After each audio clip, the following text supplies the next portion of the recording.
Hearing everything, she sighed, opened the door and entered. You two fighting over such a small matter? If it gets out, it's embarrassing. Kendall didn't lower his voice and accused.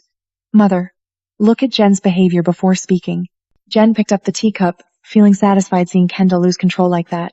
He smiled with narrowed eyes and said, still better than an incompetent older brother who only leeches off the family.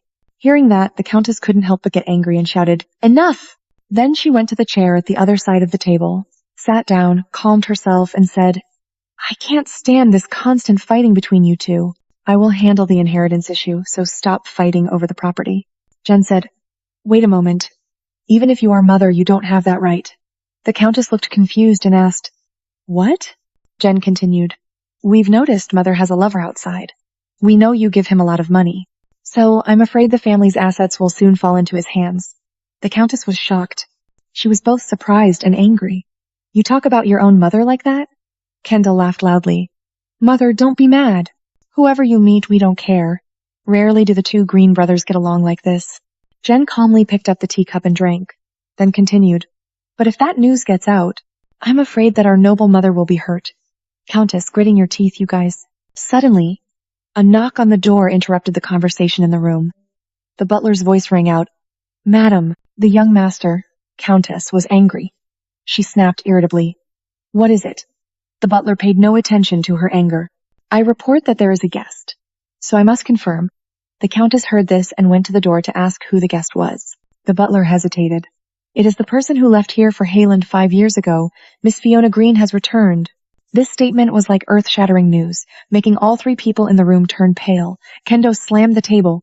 Unbelievable. How can she still be alive? Fiona Green had an unhappy childhood as an illegitimate child of the Count. But when she grew up, she revealed magical talents and was praised as a great sorcerer in the future, which was the typical plot twist of the main character. However, Fiona absolutely could not become the main character. Suddenly, a cane struck the floor. Then a voice rang out. Fiona, are you listening to what your father is saying? That voice was Fiona's father, Count Green. Fiona startled and replied, Sorry, father. Count Green clicked his tongue twice. Youth these days are so arrogant. Sitting next to Fiona was the eldest son of Count Green. Kendo sneered. Father, don't bother with such lowly things. Fiona heard this and felt angry, but held back, gritting her teeth thinking she wanted to slap that mouth badly. Fiona was just of low status. Even if she got angry, she had to endure it. Fiona was nearly 13 years old now, just a burden to the Green family, an illegitimate child with no power at all. Fiona sat there sadly, lost in thought. That's right. Now I have become this child, Fiona Green. Now I am just an illegitimate child treated badly. However, later I will be praised as a genius sorcerer. Fiona said so, but becoming Fiona was not necessarily a good thing. Indeed, the future ahead, no matter how open it was, Fiona was not the main character but the final boss who dies under the power of the love between the main couple. Although I want to deny it, this is the ending already destined. The Emperor and the Saintess. This is a world inside a novel, with a story that the male lead emperor and the female lead saintess will fall in love and save this world. And in this world, there is absolutely no mercy for the villain. Fiona, near the end, Fiona almost reached the state of immortality and threatened the main couple. Then the male lead would use a sword to behead Fiona, using the sword to stab deep into the blackened heart that was still beating despite being pulled out. Fiona's head was hung on display in the city. The remaining body was burned. Fiona's soul sank deep into darkness and endured endless suffering. Returning to reality, Fiona looked at the cup of tea in front of her and silently thought, this is Fiona's fate, not knowing if it will become her future or not. On the contrary, if I die now, would I be more at peace? Fiona shook her head, pushing away that thought. Wait, I shouldn't be thinking about this now. If I lose focus like this, I'll get hit by Father's cane. Count Green looked around at his children, then calmly spoke. As you all know, the war situation lately is not good. The palace has issued an order to select mages to send to the northern front. In our family, hearing Father say this, everyone at the table was surprised. Fiona thought silently, from now until the start of the selection, there are still 6 years. This is the period when monsters are attacking, and the Empire will be at a disadvantage for a while. Although it is just a setting, created for the male and female, leads to save the world by defeating the evil dragon and monsters, but this is reality approaching. Ignoring the surprised faces, Count Green put his hands on the table and said seriously, "Therefore one of you will have to fight on the northern front." Jen jumped up in panic. "Father, you mean fight? Us? Really?" Fiona's older sister worriedly exclaimed. Then she thought, the Green family is one of the mage families of the Empire. So receiving orders from the palace is natural. The question is, who exactly here will go to the battlefield? Count Green probed, "I'm curious if any of you will volunteer for this glorious task." Fiona's older sister glanced at Kendo, who sat there closing his eyes, ignoring everything. Kendo flicked Fiona's hand, causing her to cry out in pain. Kendo arrogantly said, "You go, you useless one." Then Fiona held her arm in pain, thinking, except for me, all were born from the Countess. They all want a useless one like me to go to the battlefield, even though that illegitimate child is just a child not yet 13 years old. Kendo pulled Fiona's hand up. He smiled. "Father, truly commendable. Our youngest will volunteer." Apparently she was shy and didn't dare to speak loudly. Fiona was shocked and stammered, Wait. Kendo looked at Fiona and sneered inside. Fiona angrily cursed him in her heart. Count Green heard this and laughed brightly. "Is that so? You will go?" Fiona thought silently. Rich people really do get along well, don't they? Isn't it all just both of them making it up themselves? Then, she pulled her hand away from Kendall's hand. Kylie said disdainfully, "That's a glorious position representing the family. A lowly one like you should feel grateful for having this opportunity, right?" Sister Fiona also chimed in, "That's right, Fiona. Kylie has to inherit the family. And I am about to get married. Jen is preparing for the engagement. In this situation, it's better if you leave."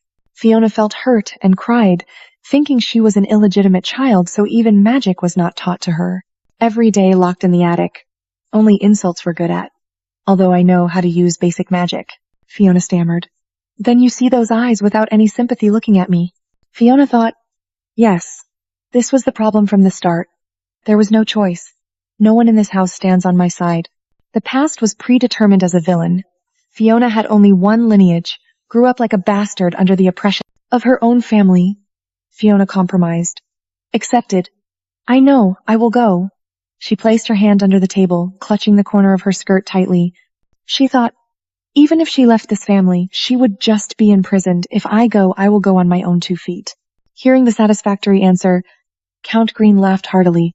"That's right. That's the right choice. I am proud of you." Finally, it was not in vain raising Fiona, she thought to herself. Now I understand why. Calling someone who is not considered human, locked in the attic all day like me, to a family meeting, amidst the mocking laughter of family members, she suddenly felt resentful. Tears welled up in her eyes. She thought a year ago when she knew she was reincarnated into this body, I wasn't this sad. The villain Fiona really had this feeling. Fiona had never received love from anyone in her life. She resented the world. The ending, because of a wrong choice, fell into a swamp, unable to turn back. However, unlike her, I do not think of resenting anyone. Fiona quietly opened the door and stepped out. Because this is the world I wrote myself. The northern front highland is covered by winds. Snow white across the sky. Sitting in the carriage, looking at the snowy scenery outside, Fiona thought this was the castle of the Highland Duke. Following the footsteps of the guard soldier entering inside the castle, Fiona thought, the feeling was overwhelming. In the end, my family pushed me to the northern front, a place ruled by a cruel duke. Looking at the shadows ahead, Fiona thought, just looking makes people shrink. As if in the Demon Lord's castle, I am digging my own grave. The guard soldier gestured, inviting her to go this way. In front of Fiona was a tall, towering gate. The guard ordered the gatekeeper to open the gate. Fiona was amazed and exclaimed, "The gate is really big." As the gate slowly opened, Fiona was stunned. The person sitting high and majestic was the Northern Duke Abenhallow. Looking at the person just brought in, Aben was cold. I clearly heard that a new mage would come to support, but this weak child is it. Abenhallow is the character who will later become the male lead's master Sigrun, as the male lead's assistant. This character is very beloved by readers. The problem is, Aben is only friendly to the male lead. When someone begs for forgiveness, he will order imprisonment or execution. Even now, he looks much younger than in the original story. As said, This is when he acts very impulsively. Fiona bowed respectfully. Please call me Fiona Green. Aben turned to ask his subordinate Zeron, what is this about?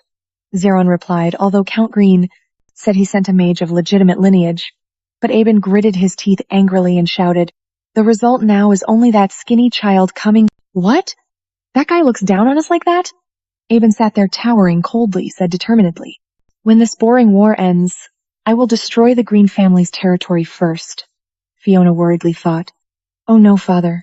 The strongest duke in the north was furious, then looked at the two people sitting there glaring at her.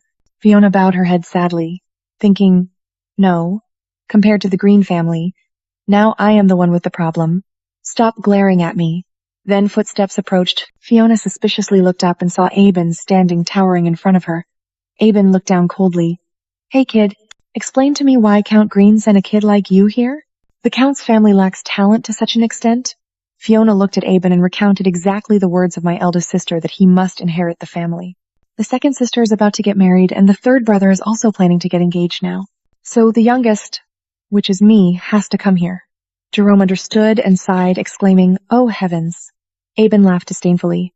These guys are really underestimating the battlefield, huh? I roughly understand the reason now. Aben slightly bowed his head to look at Fiona. The kid must be very determined, huh? However, we don't need a child like you here. Go back home. Saying that, he turned and walked away. Fiona watched Aben turn and leave, thinking, his meaning is that he doesn't want to waste time on useless people. Does Aben not know that his current self no longer has a place to return to? In the original story, Fiona was unaware of the magical talent hidden within her. She was expelled by the Green family as well as Halen, wounded and abandoned by the whole world. At this moment, this became the decisive factor that made Fiona later become the villainess. Fiona clenched her fists and thought, however, her current self knew this clearly, that this body contains overwhelming innate talent. Fiona spoke loudly before Aben left. Your Grace, please wait a moment. I have something to say to you. Aben stopped and frowned. Fiona continued, I cannot obey that order of yours. A powerful mage will receive treatment wherever they go. If this continues, I will be kicked out onto the street. So it's better for me to prove my talent and build a foundation first, even if the war is less brutal. When the male lead appears, I just need to endure and earn money until then, avoiding a desperate ending, and live in a rural area. Fiona stepped closer to Aben. I will not return, but I will not beg you to let me stay just out of stubbornness. Please, give me a chance. Please give me a chance to prove my worth. Aben doubted and mocked. What are you planning to do, a child like you? Are you going to do housework or what? Fiona showed her determination. No, just once. Please let me go to battle as a mage. Fiona was full of confidence. She placed her hand on her chest, assuring, I will show you that I can be useful in this war. The little girl's spirit surprised Aben. He turned to look at Fiona. Fiona saw Aben only looked back at her without saying anything. Fear arose in her heart and she began to cry silently. The feeling wasn't very good, right? What nonsense is this arrogant girl talking about? Didn't he just kick you out? Aben raised his hand toward Fiona and laughed. All right, this is the funniest thing I've heard recently. This kid's trick is also nonsense. Fiona also raised her hand, worried, thinking, what trick? I'm serious. Aben grabbed Fiona's small hand. Fine, I'll give you a chance. Prove where your value lies. Outside, the wind howled, the cold snowflakes fell, covering the whole tree white. Jerome turned and approached Aben, arms crossed. I'm back now. Aben sat on the chair and watched Jerome approach, asking, So? Jerome replied, I have guided the girl to her room. Aben tapped the armrest with one hand, chin on the other, utterly indescribable. How arrogant and proud is that kid? Let her prove her worth. Zeron, what do you think of that girl? Zeron answered honestly. Compared to her age, her personality seems very fragile. Zeron recalled the earlier moment when bringing Fiona back to her room and her undisguised surprise and joy. He said, Is this the room? It's completely different from that attic. But after all, she's just an ordinary child. Back to the present, Zeron asked. Are you really going to send the girl to the battlefield? Aben calmly replied, Yes, I said I would. In 2 days, she will be sent to the second fortress wall. Zeron's eyes widened in disbelief and asked again, What? Zeron was shocked like a thunderclap and worried. The second fortress wall is where the monsters gather. Isn't that the most dangerous place? Aben was about to stand and add more. Don't worry, I plan to go with her. Jiran was surprised and asked, "You're going too?" Aben walked forward. He stopped before a window. "All right, if she's useless, just throw her straight to the monsters." In the small room, Fiona collapsed, exhausted, onto the bed. She sighed and complained. Honestly, the pressure just now was no joke. She was annoyed, flipped face down on the bed, mumbling, "I'm afraid of what I just said to him. How sad." Fiona, exhausted, hugged the pillow tightly, closed her eyes, and thought, "To the battlefield or whatever, we'll figure it out later. I'm too tired today to do anything more." A creaky horse carriage left Avon City. Riding alongside the horse, looking at Fiona sitting inside the carriage, Sir called out, "That kid. Now is the time to prove what you said when you came here." Sitting in the carriage, Fiona sighed, silently thinking, looking at the way he spoke, "There's really nothing left to say to him." Fiona calmly replied, "I know already." Seeing Fiona calm without any fear, Aben smiled and asked, "Aren't you really scared?" Fiona sat upright, her hands obediently placed on her knees. She honestly said, "Even if I'm scared, it won't help." Fiona thought silently. "Honestly, it's not that I'm completely without worry. I'm living in the 21st century and have to fight monsters. But if I think about Fiona's future, there's no other choice." Sir Aben rode alongside the carriage. He leisurely said, "I won't protect you, kid. In other words, you might have to die." Fiona calmly replied, "It's okay because I'm not afraid to die," she thought inside. "The scariest thing is my future. A future without dreams or hope, even if somehow I have to die now. Wouldn't that still be better than having my soul hurt?" she sighed. "Why do I have to be Fiona? If it were another role, it would be better." Heading to the second wall, a series of gunshots and cannons roared loudly. A commander shouted, "Monsters, entire squad, get into position!" Fiona saw the scene in front of her and was scared. "Sir, you're joking, right?" Aben smiled at her. "This is the perfect moment, kid. Prove your worth once and for all, Fiona." Standing still, stunned, listening to the gunfire and the commander's voice, "Hurry up. They're very close now." "Don't be afraid of death," Fiona thought fearfully. "In this situation, I must clearly remember my purpose." "But how now?" Fiona looked up at the stairs leading to the wall and said loudly, "I will go up the wall." Not letting Aben say anything, Fiona clenched her hands tightly and stepped onto the wall stairs determinedly. As she stepped up, she thought, since it's the first time, she must understand it clearly. The surroundings of this battlefield are just as I've heard described, but seeing it with my own eyes is different. Going up to the highest part of the wall, looking at the scene ahead, Fiona's eyes widened and she exclaimed, "Ah!" Aben also climbed up right after her. He stood beside her and asked, "What's your first impression when seeing the battlefield?" The battlefield below was covered in blood and gore. Dead bodies piled up on each other. Barricades were pushed and broken. A commander shouted, "Quickly burn the monsters!" So they can't resurrect again. A soldier lying in a pool of blood weakly cried out, "Help me!" All created an excessively chaotic battlefield. Fiona looked at everything, her hands gripping the wall tightly, trembling with fear. "Ah, this is terrible," Fiona worried, thinking. "The battlefield isn't the worst thing, it's me who caused this scene. I really don't want to see a scene like this." Aben approached her, crossing his arms, and said, "Scared? So you can't move? If you realize this is too much for you, you can go back." Fiona immediately said no. After speaking, she raised both hands to cast magic focused forward. She thought if she caused this, she must take some responsibility. She told herself from now on she would start. The standard to judge a mage's level.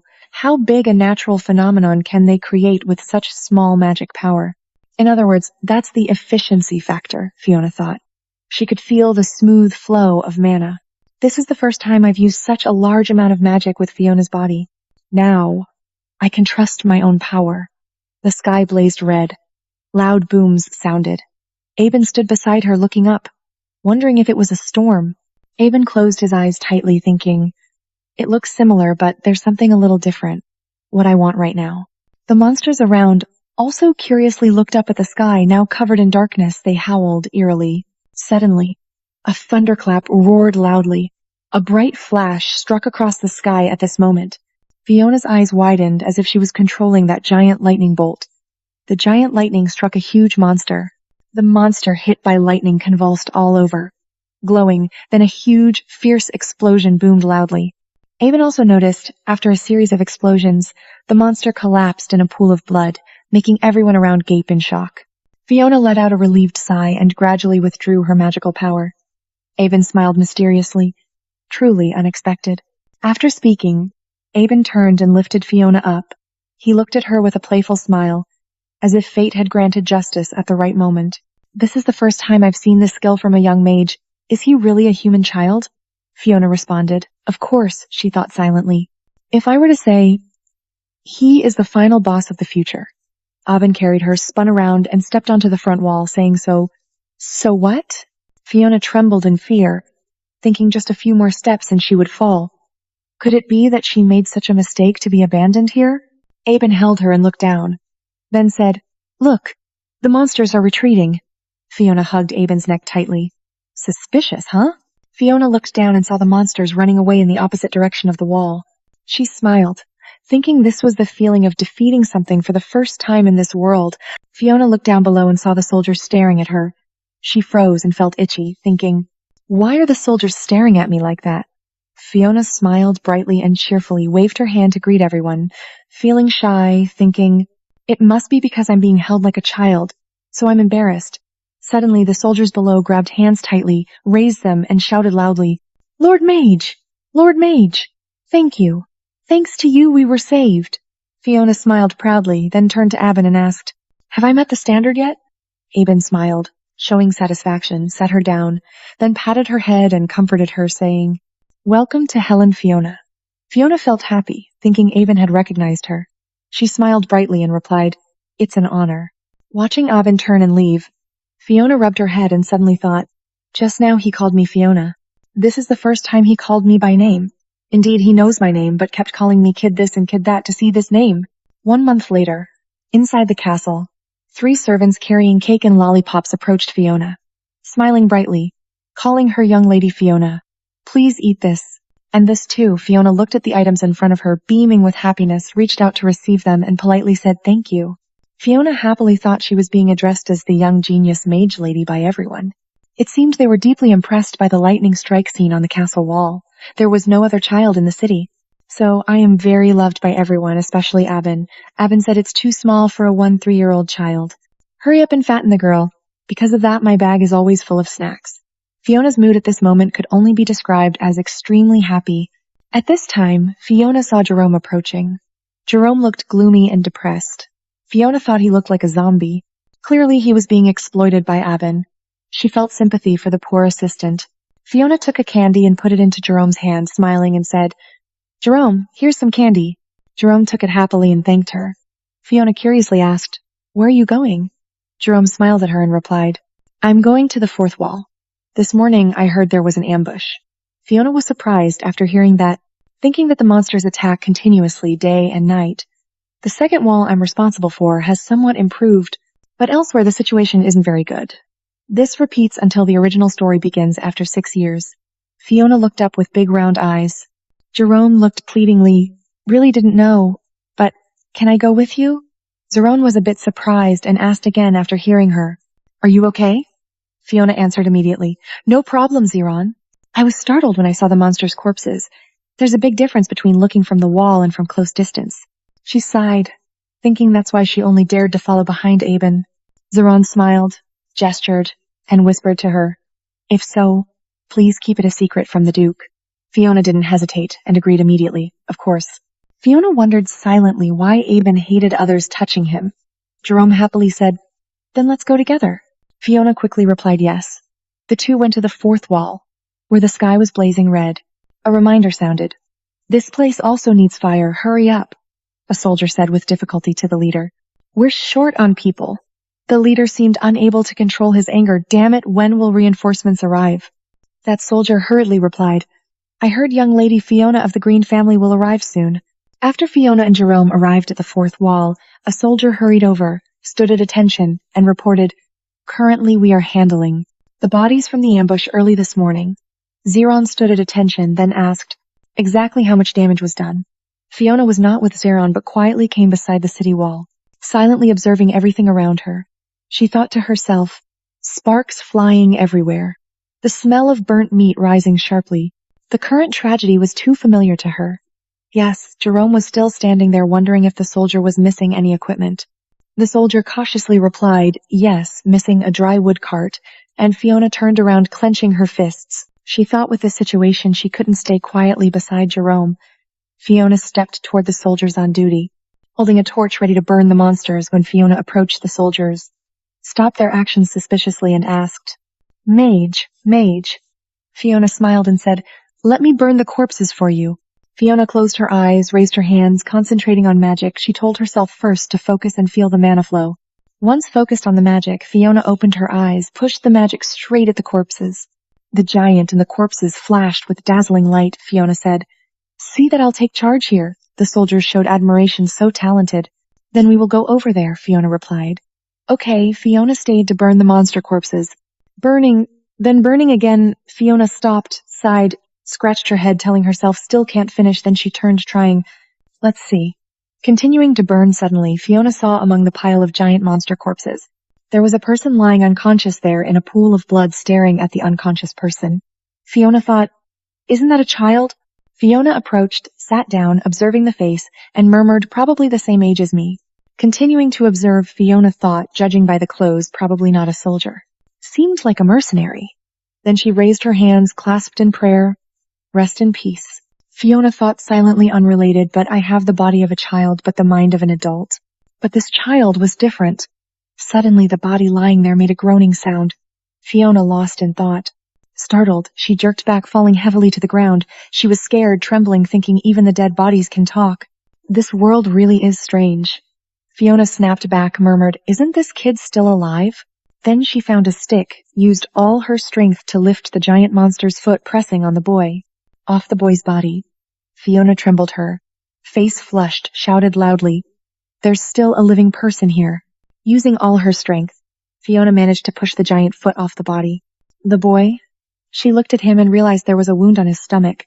Fiona struggled to flip the boy over and told herself, anyway, flipping him over was better. She saw the boy open his eyes. Fiona was happy, thinking he's awake now. Fiona came closer, patted the boy's face. While patting, she said, "Listen to me now, it's okay. You absolutely must not faint." The boy struggled to speak in broken voice. "Who are you?" Fiona was happy, thinking, good. If he's conscious, maybe he can still survive, but looking closely, this boy was really handsome. When healthy, surely even more handsome. Why on earth would a child like this be here? Moreover, though, first meeting, she didn't understand why she felt familiar. Suddenly, loud footsteps approached. It seemed Fiona was still lost in thought. So she hadn't noticed the boy had seen her, tried to sit up and spoke to her. "Danger! Danger!" A soldier holding a sword shouted from afar, "Move away, mage!" Fiona at this moment looked dazed, hadn't understood what happened yet. Fiona was grabbed and pulled down to the ground. The fall helped Fiona successfully avoid a giant punch from the attacking monster. The soldiers hurried, running toward her, shouting, "Mage, are you okay? The monster is still alive, preparing to attack." At this moment, Fiona lay on the ground, looking at the boy, weakly struggling to breathe beside her. I realized it was targeting her. If he hadn't hugged and rolled her away, she would have really died. The one she thought was dead now, only barely breathing. The weak boy collapsed beside her. Fiona looked at the monster approaching her, scared, thinking what to do. His wound got worse because he hugged me. If I support him to run, it's beyond my strength. She saw the monster raise its hand, preparing to attack a soldier. Shouted, "Keep going, keep attacking." Mage Fiona looked at the situation before her, immediately raised her hands, gathering mana, and aimed the mana. Attack the monster. Kia, give it a critical hit. The monster was struck by Fiona, falling heavily to the ground, creating a loud noise. Fiona looked at the defeated monster lying down, and withdrew her magic, relieved, saying, "It's done." Suddenly, Fiona felt a sharp pain. She thought about the possibility that she had hastily used magic, causing her body to weaken. But compared to this kid, the soldiers hurried over, asking Fiona, the mage, if she was okay. Fiona lifted the boy up. "I'm fine," she said. He was Fiona. She patted the boy's face, who was startled awake, then looked down at him and observed carefully. Fiona thought to herself, at that moment, calmly facing the child, she realized a truth. The tattered clothes she had thought were mercenaries, the jet black hair like the night sky, the beautiful gray eyes, though dirty, the appearance had not changed. Because he was younger than she thought, she couldn't recognize him. This boy actually is the male lead, Sigrun. Fiona was startled to realize the truth and hurriedly let go of Sigrun's head. She held her own head in panic, thinking, By the rules, there were still 6 years before it began, so why was the male lead already lying in front of her? So at this time, he must have met Aben, right? No, now is not the time to think about that. If he really is the male lead who saves the world but dies to save me, then the world will be destroyed. After all, I am the final boss. Looking at the unconscious Sigrun there, Fiona's face darkened slightly, trembling as she shouted loudly, "Quick, call a doctor here!" 2 days later, on the bed, Sigrun lay silently as the doctor came to check him. After a thorough examination, the doctor turned to Fiona and said, although the injuries were serious, fortunately the dangerous period had passed. "Yes," Fiona asked happily. "Really, doctor?" The doctor smiled and nodded, adding, "If there is any problem, just call me." Then the doctor grabbed his bag and left. Fiona happily waved goodbye and replied, "Yes." She sat down heavily on the chair beside the bed. She sighed in relief. Thank goodness, the world's crisis had passed. Looking at Sigrun still lying silently, she thought. But seeing him like this, it's hard to believe he is the hero who saved the world. Fiona raised her hand to her chin, pondering, then muttered, "At this time, Sigrun must be nearly 14 years old, right?" Fiona fell into a thoughtful silence, just guessing. Sigrun's past had never been detailed. Sigrun, born as the male lead character, had a very secret background. He was a prince of the empire where I currently am, to be exact, an illegitimate child never revealed. Sigrun was born to a commoner mother. Many people saw him as a thorn in their side and wanted to kill him since he was young. Sigrun had lived with danger. Therefore, to protect her son, Sigrun's mother tried to flee with him to another country. Fiona recalled that situation. The two of them were chased by a group of men carrying torches. "Quick, split up and search!" It was a young woman and a boy. Sigrun's mother realized the situation was bad and hid him behind a bush. Then she gently said, "Sigrun, you hide here, okay?" At that time, Sigrun was still small and innocently asked, "What about you, Mom?" Sigrun's mother hugged him tightly, reassuring, "Mom is fine. Mom will come back for you later, my dear son." But then the woman ran away, was defeated, and met her fate, her body buried. The pursuers did not stop there. They searched even harder. Sigrun, the boy, must be hiding nearby. "Search every corner for me." After the pursuers left, Sigrun dared to come out from behind the bush and looked at the person lying there. He hurried to his mother's side. She cried out, "Mom!" Sigrun's mother was breathing faintly, trying to say her last words. "Sigrun, you must." Before finishing, she collapsed and her heart stopped beating. Because of that, Sigrun was left alone from a very young age. He fled to the northern Helen because it was the Empire's edge, so the pursuers would not come there. Later, Aben, recognizing Sigrun's talent, decided to take him as a disciple and teach him. This is Sigrun's childhood story. In the main content, I just briefly told the female lead a few words of introduction. The character's past is just a setup to show personality. Moreover, it is a very common setup in the fantasy genre. But Fiona clutched her dress tightly, heartbroken, thinking about all that he really had to go through. "It's really been too hard," she said, placing her hand gently on Sigrun's head, stroking him softly and whispering, "I owe you a lot," Fiona thought to herself as she planned to leave this place when the time came. But even so, while I'm still here, I have to treat him better. Later, Siren intends to kill me anyway, so I have to get close to him. I will definitely take care of you wholeheartedly. When you grow up, live well, okay? Oh no, I have to know how to save people. Fiona yawned tiredly. She thought she had to keep an eye on Siren. He's keeping me awake.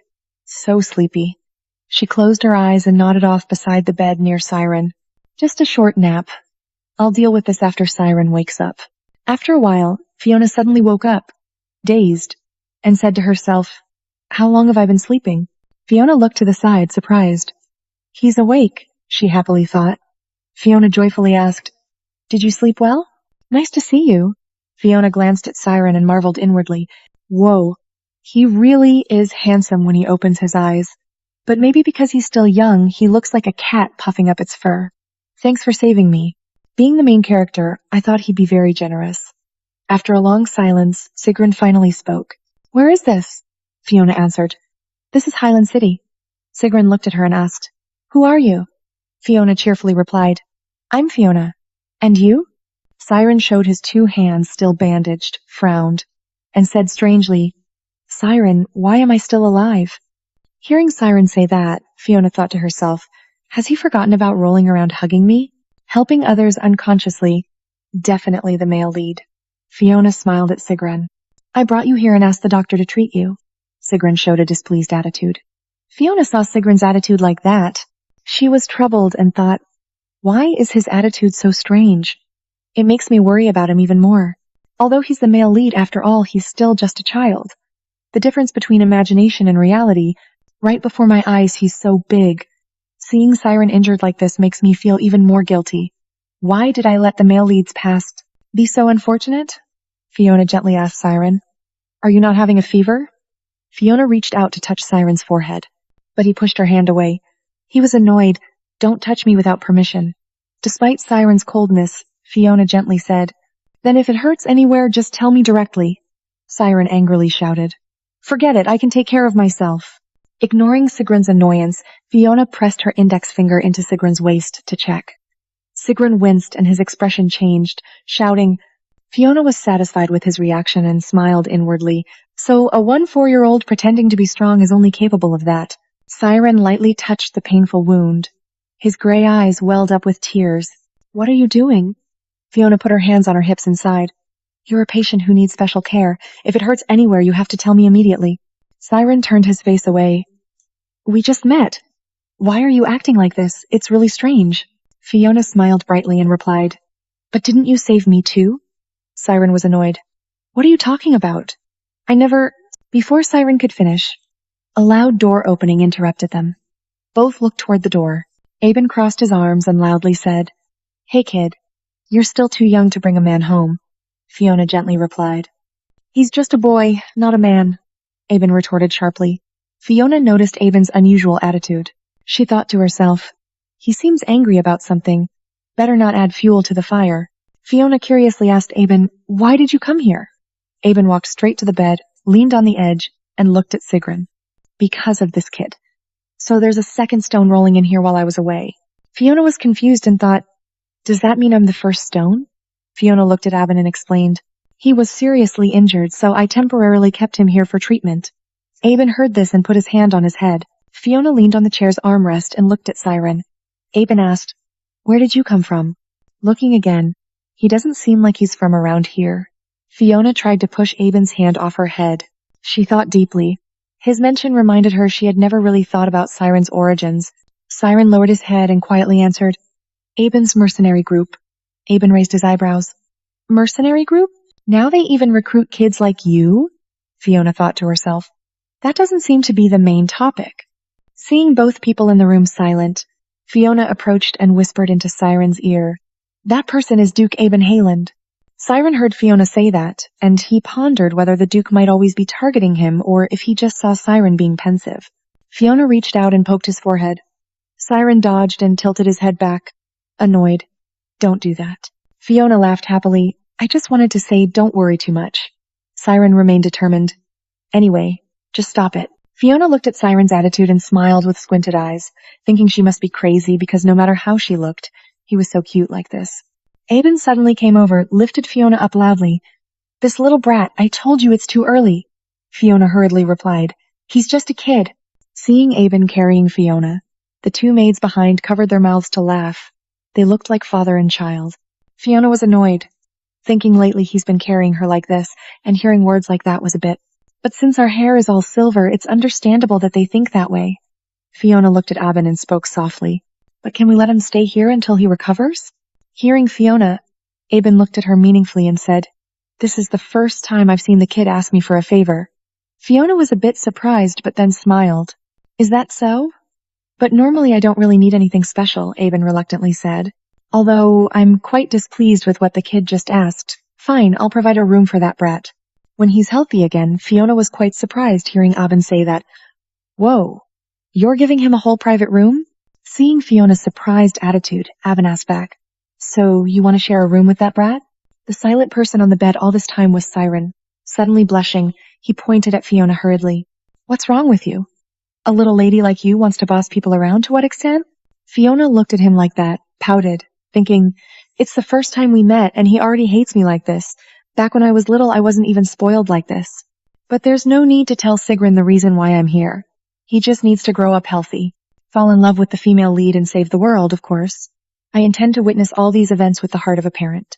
Acting as a mother, Fiona wrapped her arms tightly around Abin's neck happily. Anyway, thank you, sir. I will work harder from now on.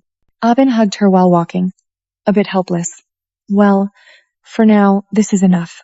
Being carried high by Abin, Fiona could see Abin's face clearly. She happily thought. Thinking about it, his tone is always like this, but his attitude has softened a lot. Still, I'm confused whether he's really treating me well or not. But surely he doesn't intend to kick me out, right? Fiona sighed tiredly and thought deeply.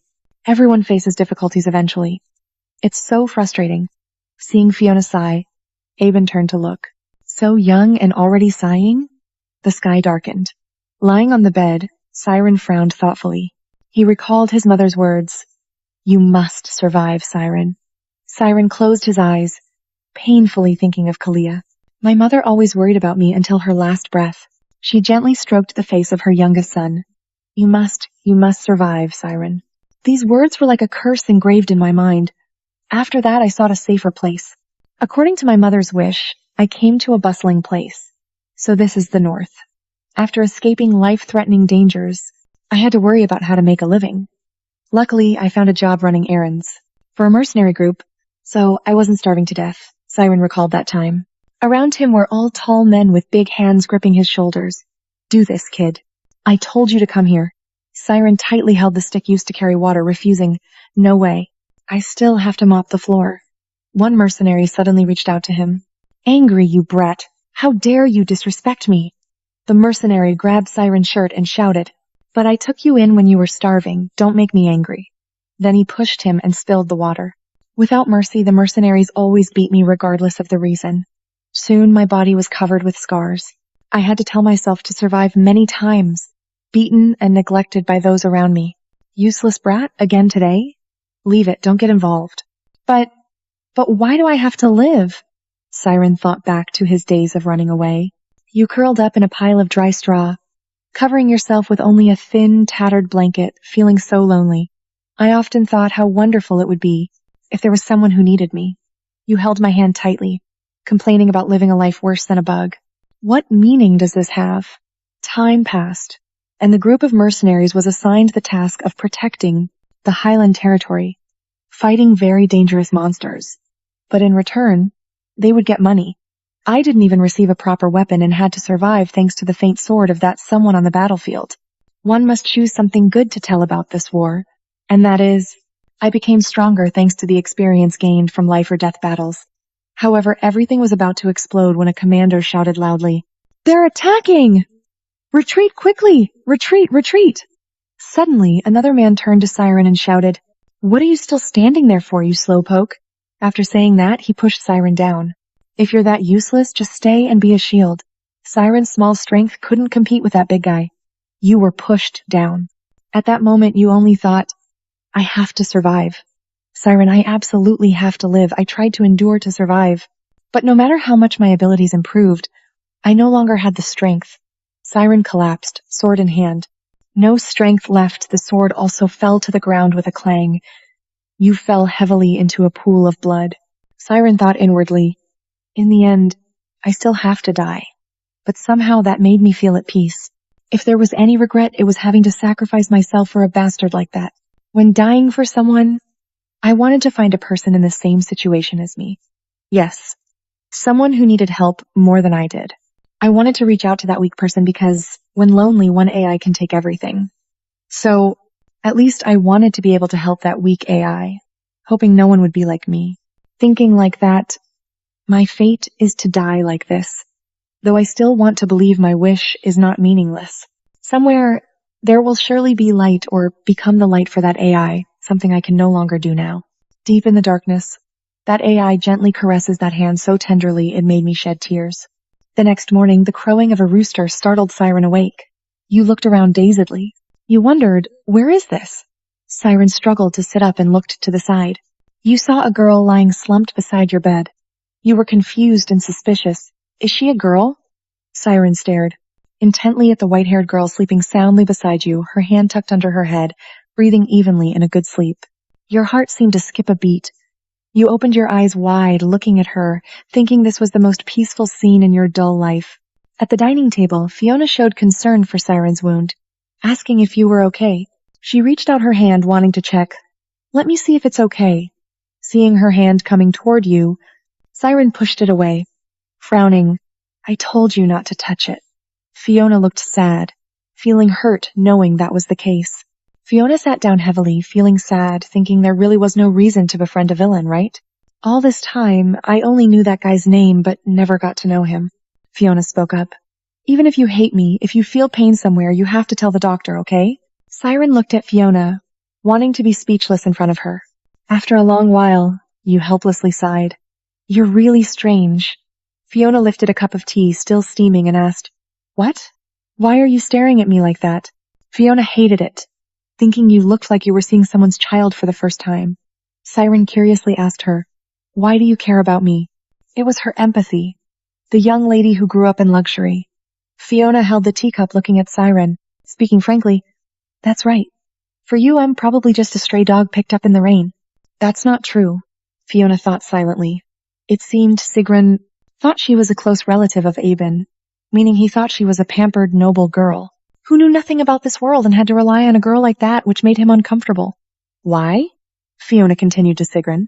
I didn't bring him here with a carefree mood. Seeing her vague expression, Sigrun angrily slammed the table. If not, then what?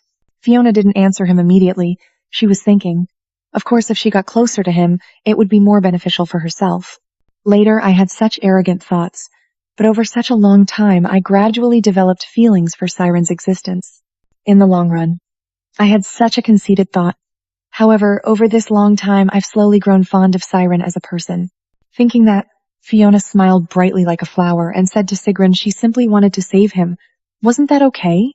Sigrun still sat there, gripping his hand tightly, suspiciously asking if the first meeting required no reason at all. Fiona nodded in response. That's right. You thought so too, didn't you? Hearing her speak so frankly, Siren bowed his head and stammered. I never thought like that. Heavens, only kids raised in protection like you would think so lightly. Fiona was frustrated but powerless, thinking back, I myself have been through battlefields, you know. Fiona hurriedly objected. Wait, I'm not just a simple young lady living here. A knock on the door cut off Fiona's next words. She went out to open the door and invited the visitor in. Seeing who it was, Fiona greeted happily. Is it the doctor? The cheerful and friendly doctor smiled and greeted Fiona. You're here again today, young lady? Fiona was indeed friends with Piers, so they quickly became close, right, Fiona?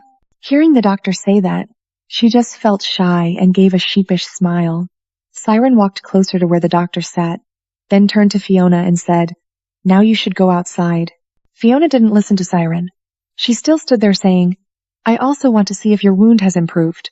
Siren looked down on her, hoping he wouldn't faint seeing them. Fiona smiled in reply, Not that bad. After saying that, she thought of all the horrific corpses on the battlefield. Siren felt depressed, exhausted, wanting to chase her out. Go outside quickly. Because of you, I can't change the bandage here. Fiona reluctantly agreed. All right, I'll go out. She leaned against the door and muttered, At puberty age, so shy not to smile in front of me, huh? Then she turned her back and leisurely walked away, thinking, If I think that way, it seems cute. I'll come back to see later. Inside the room. After checking Siren thoroughly, the doctor changed the bandage while kindly asking, Are you okay now, Siren? Did you have any pain at night? Siren, buttoning his shirt, replied, Yes, I'm fine. Fiona turned back and stood in front of Sigrun's room. Seeing the door still tightly closed and silent, she paced back and forth, then sighed. It took longer than I thought. I didn't expect that. Changing the bandage took so much time, Fiona thought, her eyes screaming at the foolish girl who knew nothing about the times. I tried to tell the story that I didn't want to tell before. I've been very diligent. Why does Sigrun hate me so much? Fiona sighed and sat down, slumped against the wall, troubled and deep in thought. Honestly, I never thought about Sigrun's personality when he was young, so maybe I still don't understand him well, because this story is told from the female lead's perspective. But Sigrun's role there was quite simple. Handsome, devoted, affectionate, the perfect lover who only loves Eunice. Not every AI has dreamed of such a romantic love even once. Why? An AI that always trusts and stays by Fiona's side. At this moment, Fiona felt sad because she could only imagine Siren's personality like that. So now she didn't know how to handle it. Maybe her intentions weren't very pure. She wanted to get closer to him through a mix of regrets, emotions, and calculations. But it seemed he was wary, because he saw it as unwarranted goodwill. Fiona put her hand on her chin, sighed, and said that rushing in only made him hate her more, making the future more uncertain. A while later, the doctor opened the door and stepped out, seeing her sitting there with her chin in her hand as if thinking about something. He called, "Young lady."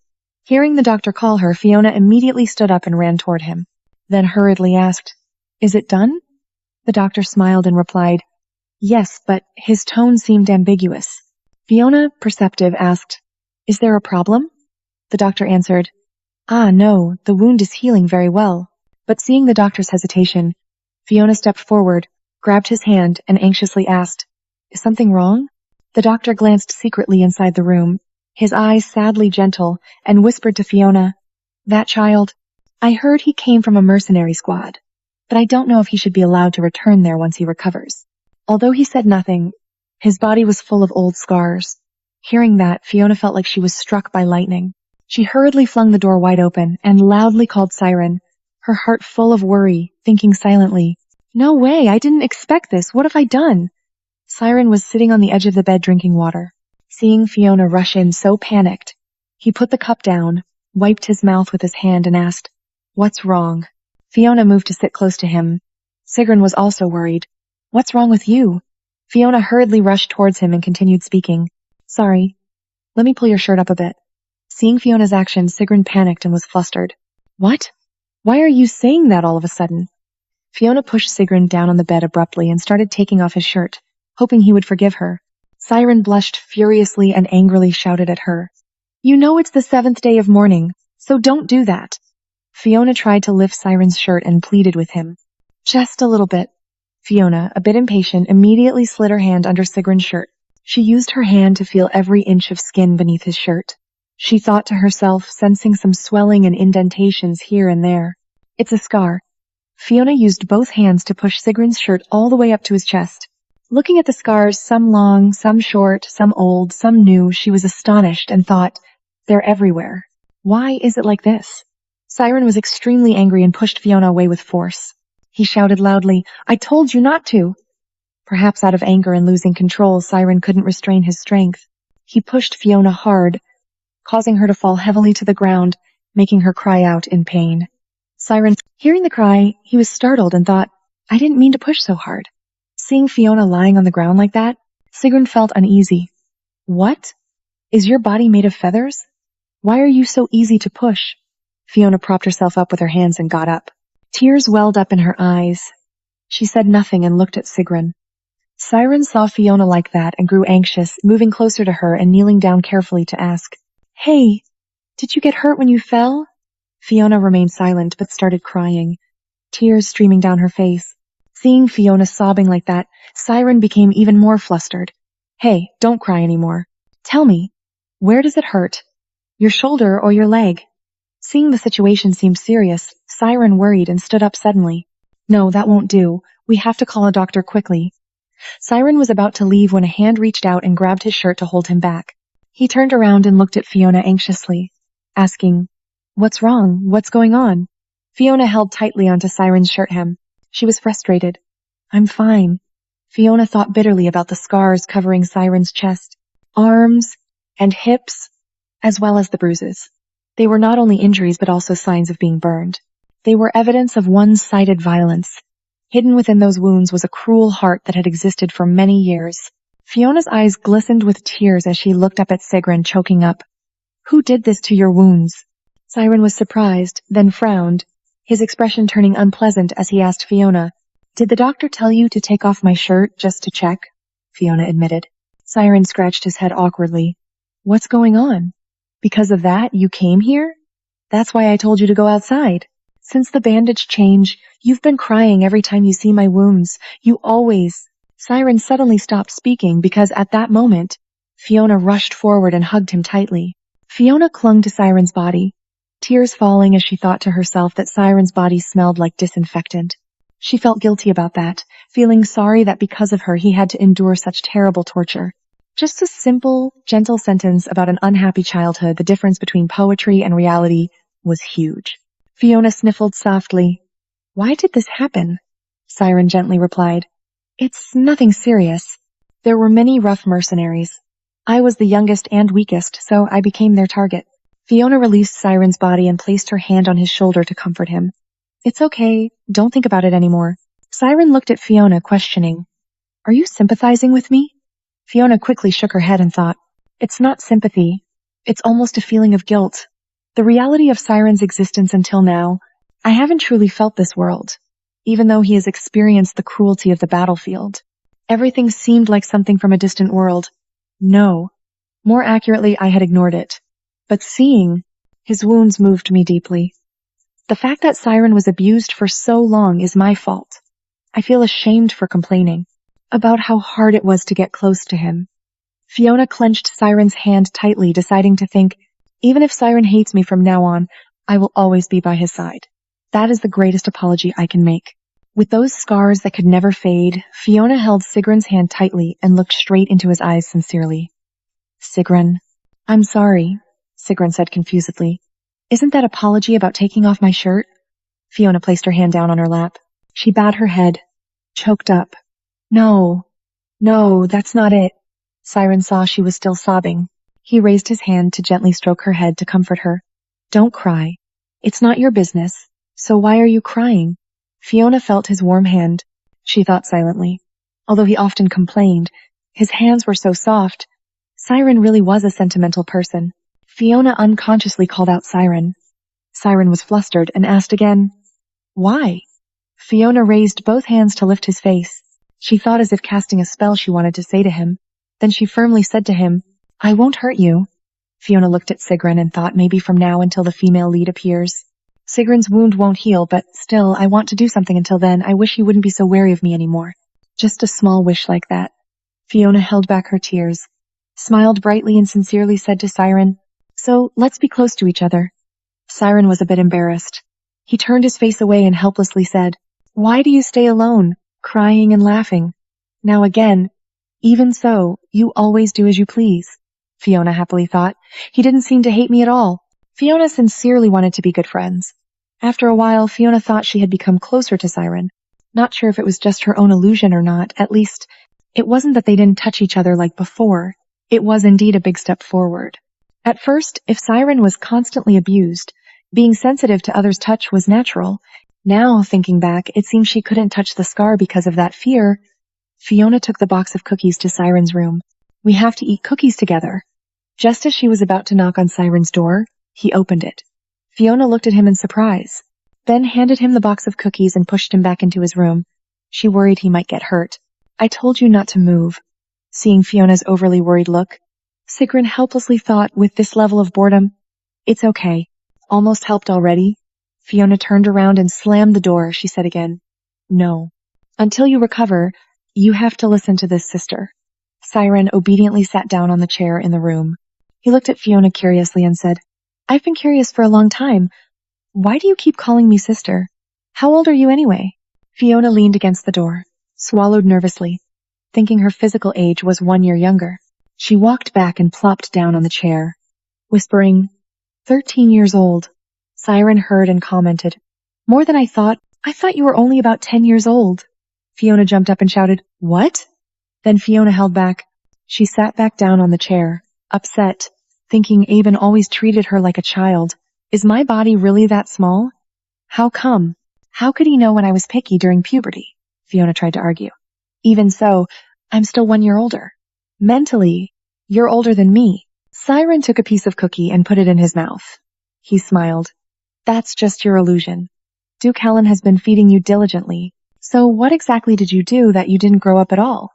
Fiona lay her head on the table and sighed. Actually, she thought her physical condition was bad too. So, when using magic, she couldn't last long. If considering running, it was like only being able to run short distances, not longer. She closed her eyes and said to Siren, later, I'll try to develop more. It's okay. Siren propped his head up with his hand and smiled. All right. Remember to sleep a lot. Fiona opened her eyes and licked her lips looking at Siren. She thought silently. Siren was in better condition. The atmosphere softened. He shone sparkling like an angel, though just a kid. But I really look forward to a few years later when this kid will have to use his sparkling beauty with the female lead. Seeing her staring at me and then smiling slyly, Sigrun suspiciously asked, "Is there something on my face?" Fiona quickly replied, "No." Sigrun suspiciously asked, "Then why do you keep staring?" Fiona smiled and said, "Because I'm handsome. But later you must keep your spirits up and go on dates, okay?" Fiona thought, "No matter how much you make my adorable female lead cry, I won't forgive you." Siren heard and replied, "I always think like that. But sometimes you really do." "No." Fiona curiously asked why. Siren stroked her head and said he wasn't joking. "I don't know who has the higher mental age. Thinking back, you don't fear anyone, huh?" Fiona immediately objected, "No, I'm definitely." Before she finished, suddenly the door slammed. Jerome rushed in panic. Jerome worriedly said, "Miss Fiona, a large number of demons are approaching the second fortress wall. Anyway, all the fighters must now gather together." Fiona quickly stood up. "I know. I will go immediately," Jerome said. "Thank you, sir." Fiona was about to run when a hand grabbed hers and pulled her back. Siren looked at her confused and asked, "What are you talking about? Why go there?" Fiona suddenly realized. Right, she hadn't told Siren yet that she was a mage participating in the battle. Fiona looked at Siren and explained, "I am a mage fighting in the battle here. The main task is to protect the second fortress wall, do you understand? So let go of my hand." Although Fiona explained, Sigrun still held Fiona's hand tightly and wouldn't let go. He muttered, "That can't be." Fiona didn't hear clearly and asked again, "What?" Siren suddenly shouted loudly, "How can you say that now?" "The second fortress wall is the most dangerous place here, do you know? The cavalry and knights have spent their whole lives in battle. In a moment you could die and fall into a tragic situation. You have to protect places like that." After speaking to Fiona, Siren turned to look at Zero and said loudly, "Be reasonable. Why is there no one in Highland? Aren't they the strongest shield in the north? How can a little kid like this protect a place like that?" Then Siren stood in front to protect Fiona. Jerome was a bit stunned and bowed his head. Seeing Siren so angry, Fiona worried and thought, if that's the case, Jerome will kick him out. She called Siren. Fiona silently thought she knew why Sigrun was angry. Sigrun is a person with a sense of justice. In his mind, sending him to the battlefield is something that makes him uncomfortable. Sigrun asked Fiona, "Why did you call my name?" Fiona calmly reassured Sigrun, "I'm fine, so don't worry." Siren turned to look at Fiona. Unable to keep calm, shouted, "What? Aren't you afraid?" Fiona continued, "But if I'm not here, I have nowhere else to go. I need a place to stay. Helen's territory also needs a mage. Both need each other, so why are you angry about that?" Fiona thought, "That's right. Staying here was my own decision from the start. There's no reason to be angry or criticize the transfer to the battlefield. I need a place to stay until I'm of the right age. And Helen needs a strong mage. The important thing is that it's a practical relationship." Siren still held Fiona's hand tightly and asked, "What about your family?" Fiona didn't look at him and gently replied, "I'm an illegitimate child. My father and siblings sent me here, hoping I would never return home." Those words changed Sigrun's expression. Fiona thought Sigrun must have gone through something similar, so he would understand, right? "At the ceremony, no one protected me because I was a child. If you want to protect yourself, you have to pay the price. There's no goodwill without reason in this world." Siren held Fiona's hand with one hand and clenched his fist with the other. He asked, "You might die. Aren't you afraid?" Fiona looked at Siren and said, "If I die, it means I'm not capable of surviving. Anyway, it's my choice, so don't worry. It will be fine." Siren listened to Fiona and just silently looked at her. Fiona continued, "I'm going now." Before leaving, Fiona cared and reminded Siren to be careful and not get hurt again. "Eat well too," Siren shouted. "What? You can't hold it in?" he asked her. "Why worry so much about me?" Fiona said, as if it was obvious. "Being worried after being hurt is natural." Siren silently watched Fiona's figure leave. He reached out to touch her but then withdrew his hand. He bowed his head and whispered, "Come back quickly." Fiona felt worried for Siren and turned to look at him, but the door was already closed tightly. Fiona turned back to speak to Jerome. "Sorry for being late, Jerome." Before finishing her sentence, she stopped in surprise. Aben was also there. He must have overheard. That expression means he's angry, right? "I had to hurry, but ended up arguing with a kid, so it's deserved," Fiona thought. Aben crossed his arms and leaned against the wall. He repeated Fiona's words. Sorry for being late, kid. Temporarily, I won't say anything. Abin took her in his arms and called Fiona. Fiona obediently replied yes. Abin hugged her and continued. Don't leave me even on the battlefield. Fiona doubted and thought. He was like this from the start anyway. Why does he have to confirm it again? Fiona nodded and replied, I know. Then the three of them walked out of the hallway together. That day we safely defended the second wall, and from then on ordinary days passed and there was new progress between Sigrun and me. After learning the truth that I am a siren mage, he no longer dared to mock me. However, while talking, his eyes kept looking at me awkwardly. Very strange. Finally, Siren's wound healed. It seems he no longer has any reason to stay in Helen, yet I still felt a bit uneasy when taking him back to the fourth city. There were still mercenaries abusing Siren there. Fiona closed her eyes and thought what to do now. A maid happily ran to her. Conveying Miss Fiona. The Duke is calling you to the study. Fiona approached Abin's door. She wondered what he wanted to order her to do. No matter what, Abin was always by her side, persistently chasing after those matters, whether to trust or not. That's the question. Fiona stepped closer and knocked on the door. A voice called out, Come in! Fiona went to Abin's desk and stood opposite him. She asked, Did you call me for something? Abin placed both hands on the desk. It's a long story. First, sit down.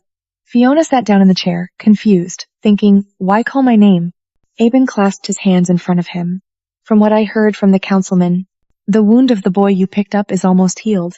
Hearing this, Fiona worried and thought, could he be planning to kick him out already? I haven't decided how to deal with those mercenaries yet, she gently replied. Yes, Abin continued. The boy also knows I'm not the type to let strangers into the city. Fiona responded, That's right. Abin smiled. Fiona felt frustrated. Abin propped his chin with his hand and asked, So, how much does the boy really know? I'm curious if he has heard anything from this castle before. The atmosphere was a bit quiet. Fiona sat there, a little worried, thinking Abin had investigated Siren already. Now that he knows Siren is a prince, there's no other way. At times like this, Fiona forced a bright smile. I don't know what you're talking about, Fiona silently added in her heart, suspicious. When an illegitimate child of a common noble knows the secret of the seventh prince, Abin stroked his chin thoughtfully. I only heard Sigrun is an orphan who constantly does chores in the mercenary squad. Abin's sharp, long gaze kept staring at Fiona, making her a bit scared, thinking his eyes seemed to pierce through her soul. Although inside she was wildly screaming in hatred, her face showed the complete opposite. She forced a smile and thought, just let it go. Abin continued. That's true, but compared to your existence, the boy's return isn't that important, Fiona gently replied. Yes. Abin looked at her puzzled and said, I can't understand you. Sometimes you're as innocent as a child, other times you become more rational and colder than anyone. I don't know your true personality. Fiona responded calmly, I think that's normal. Abin slightly praised her. Only you think so. Everyone else has no objection to you being a genius. Abin crossed his arms and tapped his arm with his fingers, looking at Fiona as he continued. Honestly, I've been considering whether I should be cautious or accept your existence. You're not strong and capable, but your abilities surpass others. That's a double-edged sword. Fiona suddenly stopped him, thinking carefully, and asked Abin, Are you going to kick me out? Abin flipped a page and said, On the contrary, I've decided to keep you, so it wouldn't be bad to gradually assign you other tasks, right? Fiona happily replied, Yes, sir. Inside, she was delighted, thinking she no longer had to worry about being kicked out. Thinking back, as far as I remember, Abin was once an enemy of the seventh prince. If a strange girl was transferred to assist the seventh prince and acted inappropriately for her age, there would be no other way but to be suspected. Abin looked at the paper in his hand, propped his chin, and said to Fiona, Recently, a request was made by the people of the fourth wall. Mercenaries have been using violence and harassing women. Anyone who harms the people in the land I protect? Just imagining that foolish bravery. Abin gave a savage smile and handed Fiona a paper. Read this. Fiona took it, yes. She held the paper and looked at it, amazed, exclaiming. The contents made her think, the cavalry unit Siren once belonged to. Maybe I know why Abin assigned this matter to me. She sighed. What should I do? Siren has left. Though she didn't say it out loud, it seemed I had realized my own worries. Abin trusted Fiona, and temporarily entrusted the kid to handle the soldiers at Fortress No. 4. Let those arrogant ones pay the price. I am proud of Highland. Grace will be repaid tenfold, and my enemies must also pay tenfold. Fiona smiled. It really is a place with distinct local colors, Aben continued. Anyway, the boy you care about is Siren, Fiona admitted. That's right, he said, crossing his arms and legs. Anyway, you will escort that boy to Fortress number 4, right? Including handling this matter as well. Handle it and then come back, Fiona cheerfully replied. Yes, I will handle it thoroughly and then return. The next day, Fiona and Sigrun set off for Fortress number 4. Sitting in the carriage looking at the scenery outside, Fiona exclaimed, Whoa, the snow has piled up so much already. Someone has made a snowman there. Let's make one too later. Siren crossed his arms sitting there. You seem really unhappy. What's the matter with it? Fiona glared at Siren. Why are you so cold? You should show the side of a child admiring the snow and having fun. Siren turned his face away, hesitated, then smiled. You're even better. Fiona felt helpless before him, praying, God, are you still mad at me? Because I didn't inform you beforehand that I would join the battle. Are you mad? What exactly is it? Fiona was gloomy, thinking Siren is always like this. Siren closed his eyes, holding his head, resigned. If you have time later, I'll do it with you. Anyway, you still have to complete the mission the Duke assigned first, Fiona happily returned. Promise me, if the Duke requests you finish quickly, we'll go play together. Seeing the joy on Fiona's face, Sigrun thought to himself, what's fun about playing with someone like me? I don't understand why girls my age find it interesting. I can't think of a single nice word to say to him, and I still can't believe he's a mage. Maybe because I haven't seen him fight yet, that's why. He will also be like the winter fairy appearing in fairy tales, with red eyes like roses, with silver white hair like snow, skin so pale it's almost blue, so unreal, running on the snow like a white rabbit.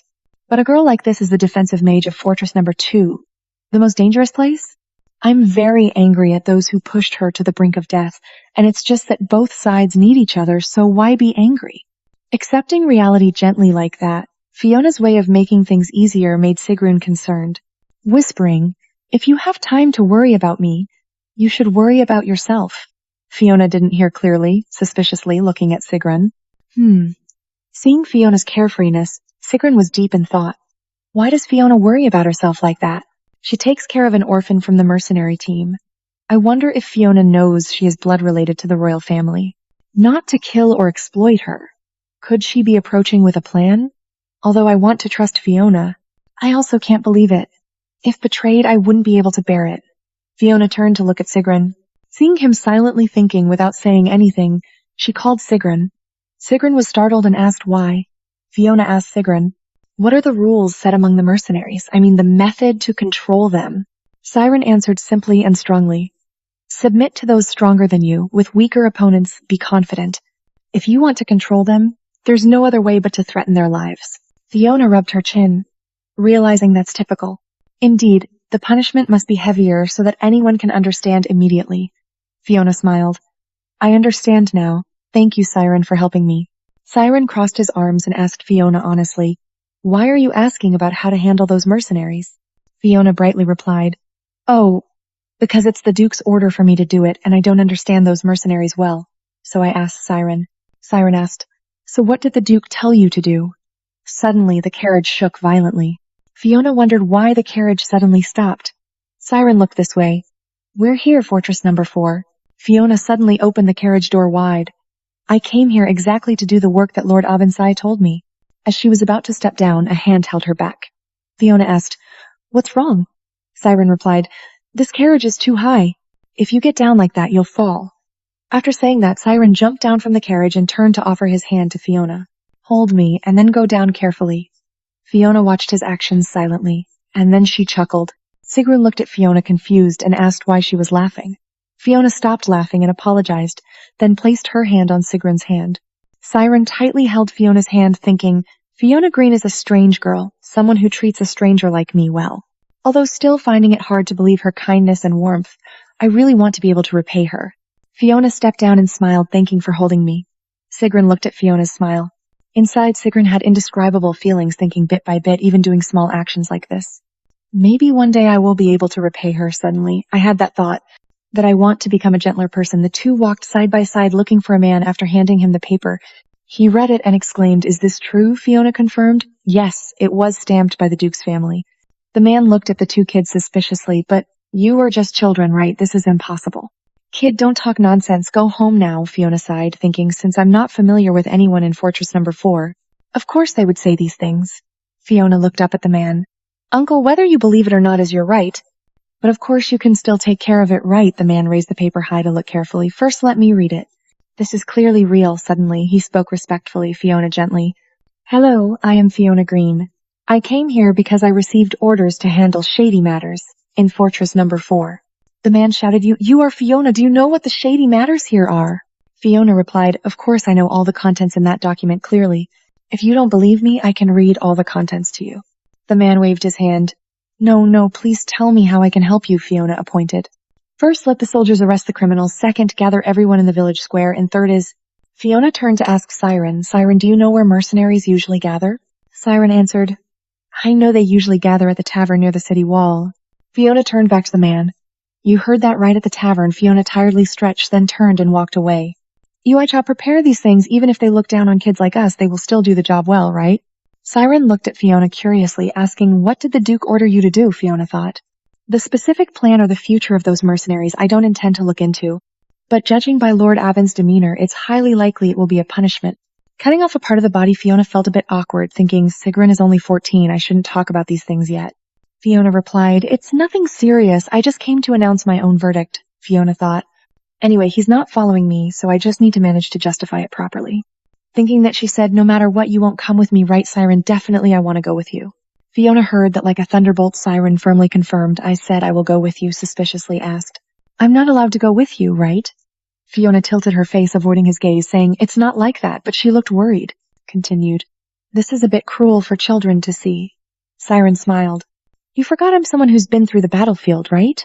Those scars you saw have been there for a long time, not recent. Maybe the first time you didn't believe me, but I'm not someone with weak power looking like this." Fiona nodded.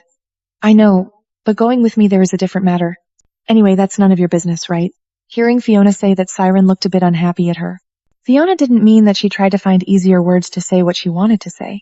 "What I mean is, I can be a shield for you when needed. Most people here don't have good intentions toward you, and the two of us are obviously better than one." Siren turned and walked away. "If you understand, then let's go." Fiona looked at him, startled, seeing Siren's ears turn red as he left.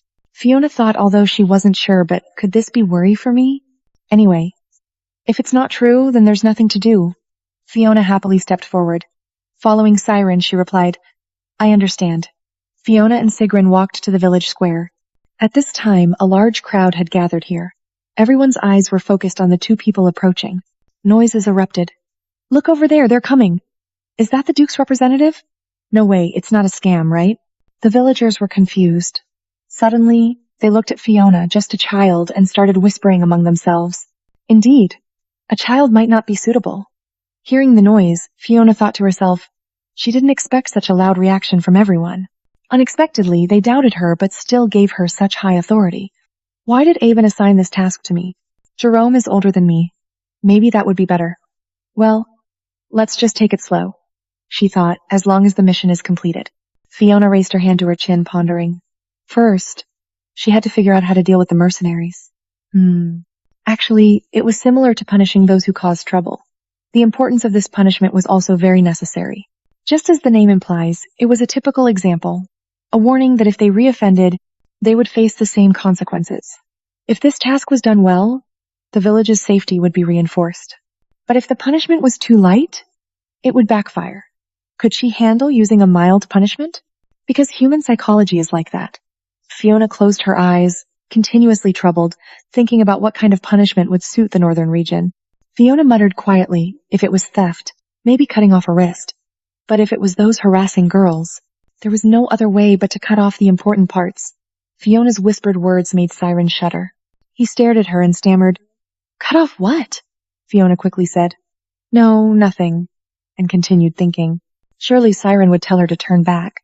But if she didn't cut, would those strong demons be expelled from the city walls? Fiona nodded. "All right, then I have to choose one of the two," Siren called her. "Fiona, we're almost there." Many villagers were still gathered, whispering, "Oh my, It's really the little girl. I wonder what the Lord is thinking. Is she really the Duke's representative? Siren heard this and was angry at them. Look, they still won't get out of the way. Fiona smiled brightly, stopping Siren. Calm down, Siren. The villagers are there. What can they do? Fine. Fiona smiled. Thank you. Siren was indignant on Fiona's behalf. How can you not be angry about this? Fiona gently smiled and said, Getting angry won't solve anything. Suddenly, a girl ran out and blocked Fiona's path, hurriedly saying, Wait a moment. Siren was surprised. Fiona reassured him, I'm fine, Siren. The girl who just ran over wore a blue dress. She slightly knelt and grabbed Fiona's shoulder, speaking anxiously.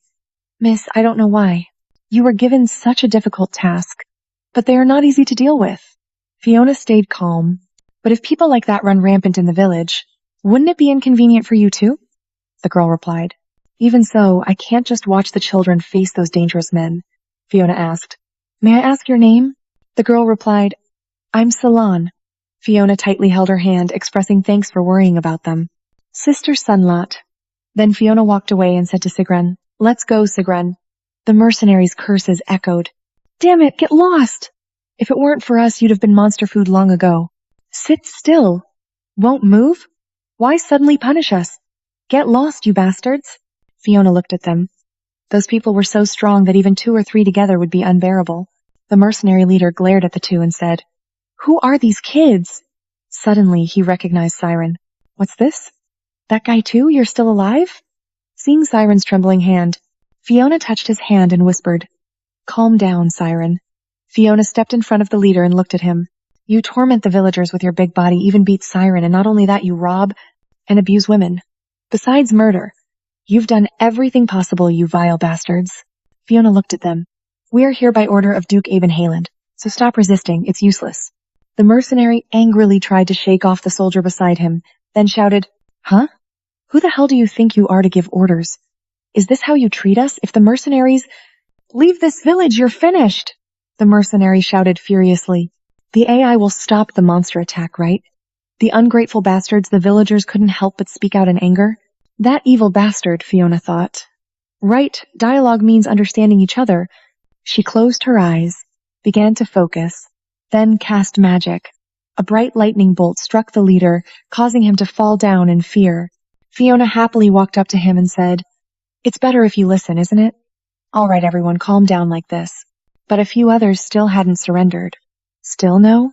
Fiona said, then clapped her hands and used magic to create several more lightning bolts, striking them directly. At this moment, those people were so scared, they trembled with tears in their eyes. Fiona brushed her hands, laughed loudly. All right, that's enough. You better kneel obediently, Fiona said calmly. If everyone has calmed down, then let's finish the remaining formalities. Fiona seriously and fluently read out their crimes. 3 days ago, causing trouble in the tavern, fighting with 5 other men and extorting money, standing behind Fiona. Siren looked at her with admiration, thinking to himself about that guy. He really is the mage who fought in the second fortress. And moreover, he is unlike other mages, relying on his palm to create fire. This is the first time I've seen a mage reach a level equivalent to Fiona. Now maybe I understand why the Duke often holds him back, and whatever the purpose is, facing those fierce-looking men, he still stands tall no matter what happens here. Everyone will surely remember this image and engrave the fact that Fiona is not an ordinary girl. And then that rumor will spread widely throughout the village. Moreover, Fiona's treatment of everyone in Helen, very good, excellent miss, I have brought the book you like, but the Duke is not the type to act without reason. After all, what does Duke Abenhaland want from Fiona? I wonder if I can get an answer to this question. Just an orphan like me from the mercenary team probably can't help Fiona. Later, will I be able to meet Fiona? Although we have become friends, if I return to the city, maybe she will forget me. Back to Fiona. She raised 2 fingers and said, So I will give you 2 choices. First, go naked outside the city. Those people doubted. What? What? Fiona continued, her eyes mischievous, pointing at that place. She smiled casually. Cut off that part, hearing her say that. Siren and all the villagers standing there, and above all the mercenaries became horrified. What? Fiona thought. Could the punishment really be this severe and unexpected? Huh? She tilted her head and said, Honestly, I have been as lenient as possible. Go outside the city or get cut off here. It's up to you, the leader of the mercenaries gritted his teeth and growled. Ridiculous! Why should we endure that? Even so, we can't negotiate with those barbaric and backward northern people. If it weren't for soldiers like us, the monsters would have entered the city already. Murmurs and whispers arose. Fiona was angry. Duke Hayland had paid the soldiers a deserved amount. Fiona thought silently. Aben may be cold, but is very fair. Those who risk danger to fight monsters are all rewarded appropriately. Moreover, those soldiers also collect no small amount of resources from the monster corpses. Depending on the species, they can gain significant profits. In short, that means they are pursuing their own interests. Helen needs troops to protect the territory, and soldiers need money. Fiona walked back and forth. If you stubbornly refuse to choose a punishment, then it's up to me, the mercenary shouted. You can't settle this like that. Fiona crossed her arms and looked at them, mumbling in her heart. I have to end this quickly because people are gathering in the square in this cold weather. Fiona hugged herself and sighed, thinking, actually, I've been trembling since earlier. Why is everyone so silent? Maybe because of the mood or what. The surrounding temperature seemed to drop by 2 degrees. Then suddenly a disciplined army approached. Aben led the front. What will you choose? Hearing the voice, Fiona turned around in surprise. Aben, so this is why the temperature dropped. Just his presence makes one feel cold. Fiona smiled brightly and curiously asked the Duke, Why are you here? Aben said calmly. I went to inspect my territory, so why would Jerome be standing behind Aben, covering his mouth and whispering to her? Sorry, Fiona. I understand now. So that's why. Jerome. Suddenly, Aben lifted Fiona up and asked the kid what choices she had given Ra, the mercenary spirit, at this moment. Seeing the Duke arrive, Fiona suddenly trembled and asked Aben, I don't know where you heard that from. Aben smiled and replied, From those barbaric and backward northern people. Fiona chuckled silently. Haha, they're doomed. If Ra is lucky, they'll only be bruised. I already told you to choose one of the two. Fiona also repeated her opinion. One is to strip Ra naked outside the city, and the other is to cut off the reproductive organ. Aben said naturally. I like both options. Why do you give a choice? Fiona was surprised looking at Aben. Both seem cruel. So why do you care? Aben smiled calmly. Why should I care? I've told you many times. Those who dare to lay a hand on the people of the territory, or this time. Aben stopped as he approached aggressively. He kicked hard in that spot of the mercenary, causing him to painfully gasp for cold air, then continued speaking. None of that is necessary. Fiona hugged Aben tightly, feeling chills despite having lived long enough. But this iron will still gives me goosebumps. Aben spoke in a cold tone.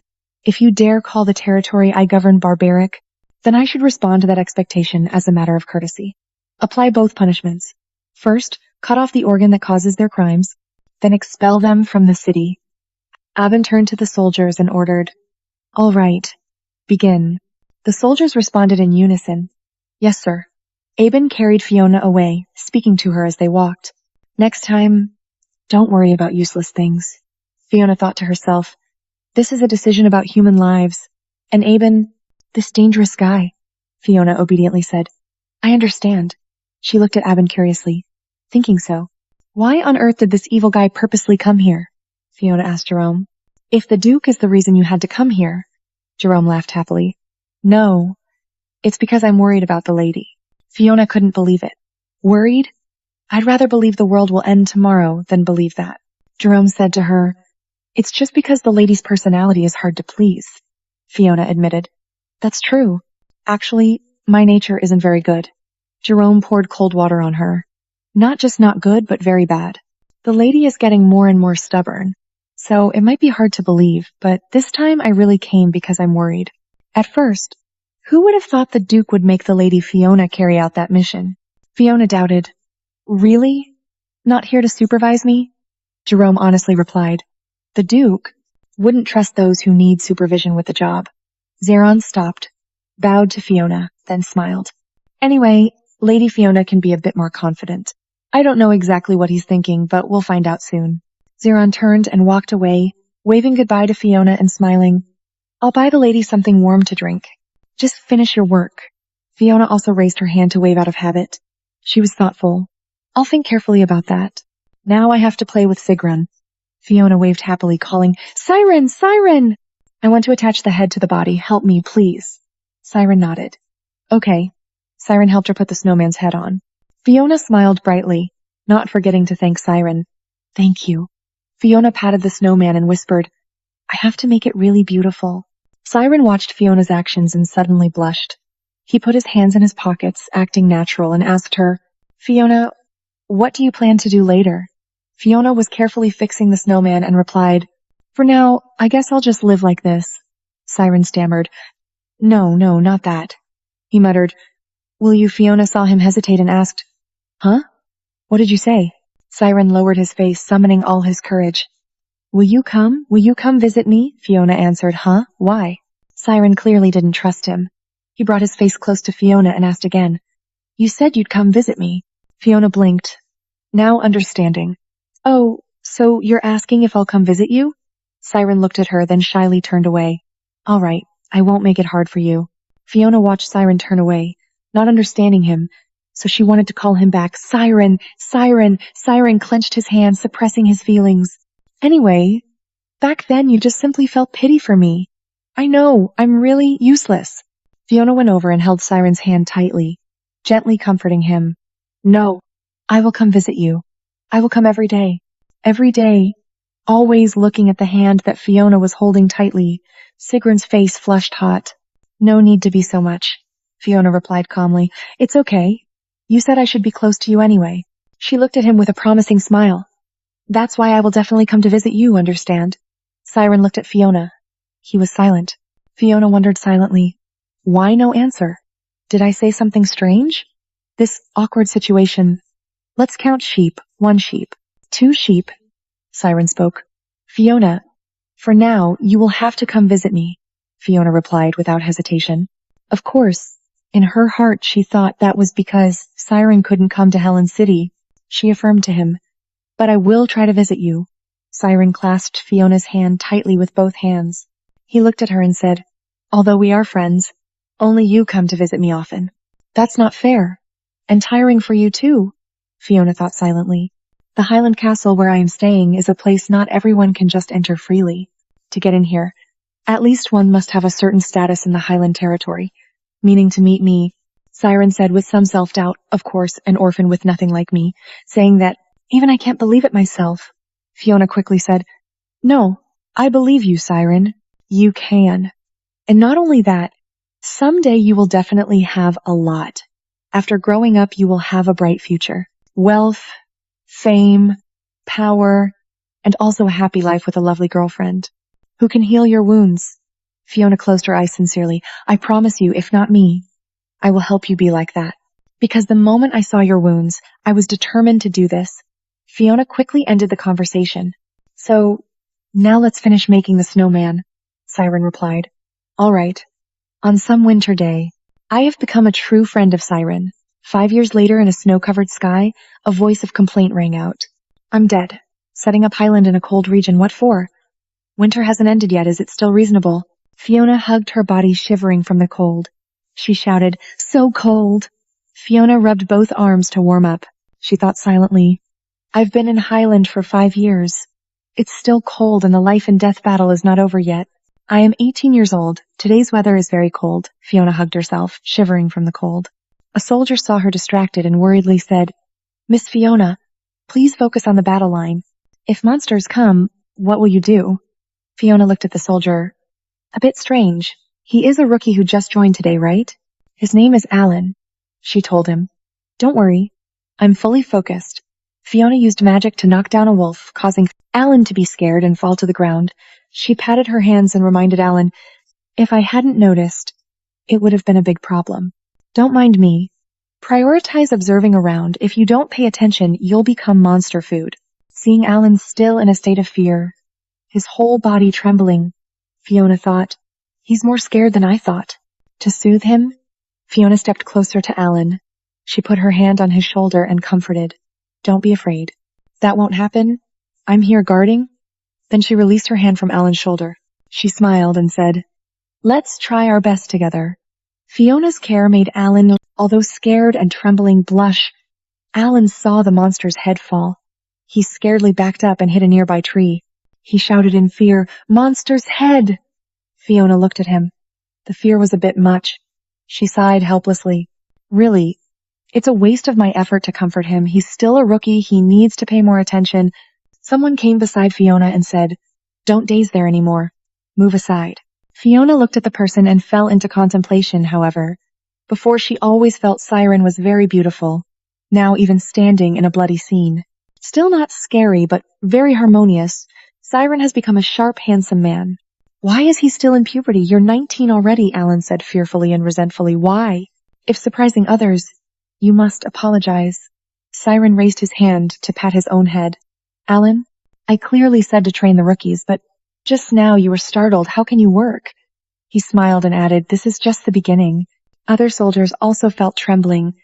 We are doomed, Fiona called him Siren. Siren replied. What? Fiona thought. Alan said he is still normal with everyone. SAO in front of me is always like that. She pushed Siren aside with her hand and then turned to encourage the soldiers. Wait a moment, everyone. Don't worry. At first I was just like, you guys, everyone will definitely do well. A soldier raised his hand and asked, I have a question. I heard that one person among the soldiers will be chosen to protect Miss Fiona. I'm a rookie, but if I try hard, can I be chosen? Fiona was excited, thinking the question was unexpected.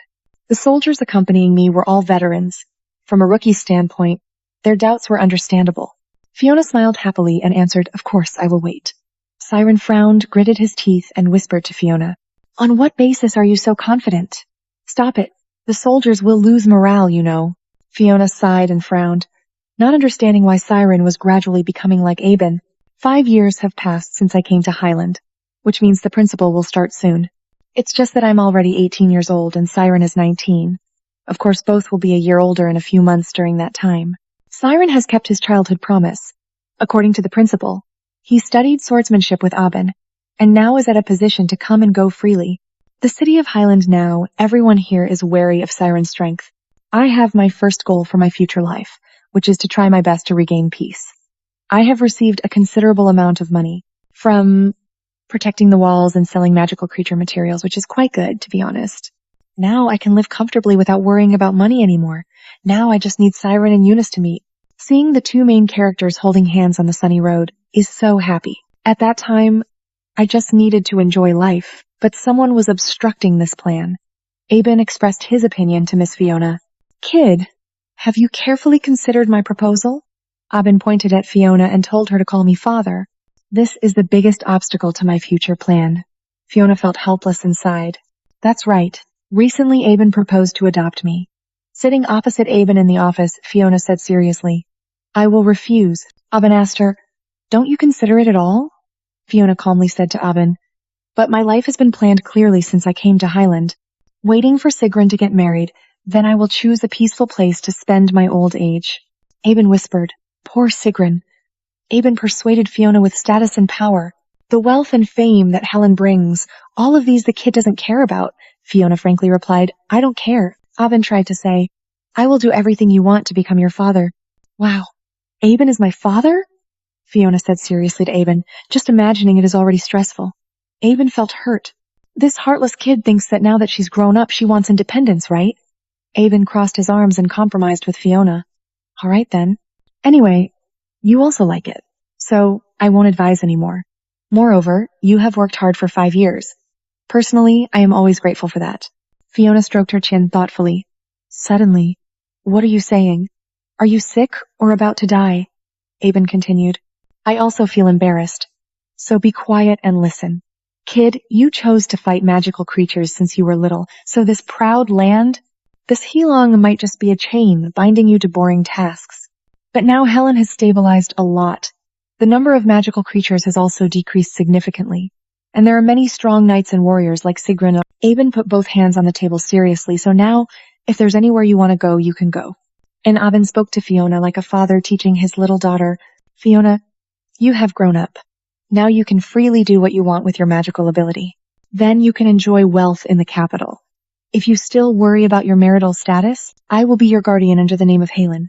If so, no one will dare to treat you arbitrarily anymore. Fiona was surprised, really unexpected. Didn't expect him to make such a good offer. Aben looked at Fiona and said, I only pay the price worthy of the effort you have put in, Fiona blurted out. The money I received before, wasn't that? Aben was speechless with her, helplessly pointing at her. Do you see me as that kind of person? That is simply ordinary payment. That and this are two completely different things. Fiona felt she was wrong. She covered her mouth with her hand, thinking silently. Didn't expect Aben to be so sentimental. Sorry for cursing you all this time. Cold-blooded and heartless. Aben took out a letter and pushed it towards Fiona, saying, Here, take this. This is a letter sent from Fiona's family, he muttered. If it's family, then the Green Count's house, she recalled the past. Our youngest will support her, but she's still shy and hasn't dared to speak up yet. Those who forced me to the battlefield. For 5 years there has been no contact at all, Fiona suspected, saying she hadn't seen any letters during that time. Why is it being sent now? Aben turned his back and looked outside the window. Let's see, we haven't opened it yet, so I don't know. By the way, Fiona, if you want, I can destroy those who pushed you here over the past time. I have found quite a few of their weaknesses. Then he smiled coldly. Fiona honestly replied, That means... Aben means I'm not interested in revenge, right? Honestly, I don't care about my family anymore. Aben had anticipated she would be like that. He said, If that's your personality, then probably yes. But if it were me, once I have the power, I will crush them. Fiona looked at the letter and thought, no matter what, surely. Now is the time the original story begins to unfold, which is when the female lead appears. If I'm still beside Sigrun, it won't be good. Fiona sincerely said, Anyway, thank you for your offer, Lord Aben. If you want to thank me, then call me father, Aben said. Fiona went to the door, then turned back and smiled. I will refuse that. Aben was partly helpless and partly like a father. He sighed and complained. The cold Fiona went outside and just smiled happily. Why is he so grumpy today? Returning to her room, she lay on the bed and opened the letter to read. Let's see, so they want to confirm that I am dead. The main point of the letter is that my father, Count Green, is critically ill. Therefore, matters related to inheritance must be handled. Please send me Fiona's death certificate. As a member of the Green family, Fiona felt a headache, thinking maybe from the start they were sure I would die. Truly immoral people. 5 years ago, they sent me to this place. If it wasn't about inheritance issues, they probably wouldn't have cared about me anymore. This family never changes. I don't care at all about the Green family's wealth. I have no obligation to Count Green, my biological father. But why did this happen exactly now? When Aben said to live and do what I want, if they knew I was still alive, they would be furious. First, because I'm still on the Green household registry. If they can't confirm I'm dead, they'll know I'm alive. Or I can sign a document renouncing inheritance first. Aben said I could take revenge, but I don't want that. I don't want to drown in emotions over the past. I ended things myself and caused great harm to them. Fiona rubbed her chin, considering that if I don't want to go to jail, the most peaceful and easiest way is to sign the renunciation of inheritance and become a stranger. If I want that, I have to go home first. I also want to return to the capital comfortably. Sigrun stood at Fiona's door. He raised his hand to knock. Fiona, are you in there? Fiona ended her thoughts, went out, opened the door, and looked up at him. Looking at Sigrun. Come in? No, Sigrun replied. I'll talk here. Fiona felt bored and whispered. Really? A few years ago, we were close, sitting on the bed and talking to each other. But since you grew up... Sigrun scratched his head. He had heard Aben say. Fiona raised her hand to remind Sigrun to call him teacher. Sigrun resignedly said, The teacher said you can leave here any time. Maybe you're going somewhere? Fiona answered, I just received a letter from my family saying my father is critically ill, so I plan to return to the capital. The Green family is middle class, so they have a house in the capital. Sigrun asked her, Even though you were abandoned, you still consider him your father? Fiona nodded. She thought to herself, If I'm honest, the answer is no. Sigrun looked down and asked, Then, do you plan to come back here after handling his funeral? Fiona said her plan. Not sure. If I get the chance, I want to tour the capital. Staying in Helen all the time is boring, right? Sigrun was silent for a moment, then hesitated to ask, So, when will you come back? I know Sigrun is misunderstanding something, then realized what he meant.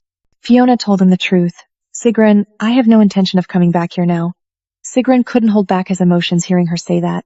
You don't understand, he asked. What did you say? Fiona thought he hadn't heard clearly and repeated, I said I have no intention of returning here. Why? Now I have no reason to stay here anymore, she thought. That's right. I have been friends with Sigrun for 5 years. Sometimes I protected him. Now that the story is starting, it seems I can't help him anymore. Siren approached Fiona. Wait, Let's talk for a bit. You placed your hand on Fiona's shoulder and asked if she intended to leave. Fiona nodded in response.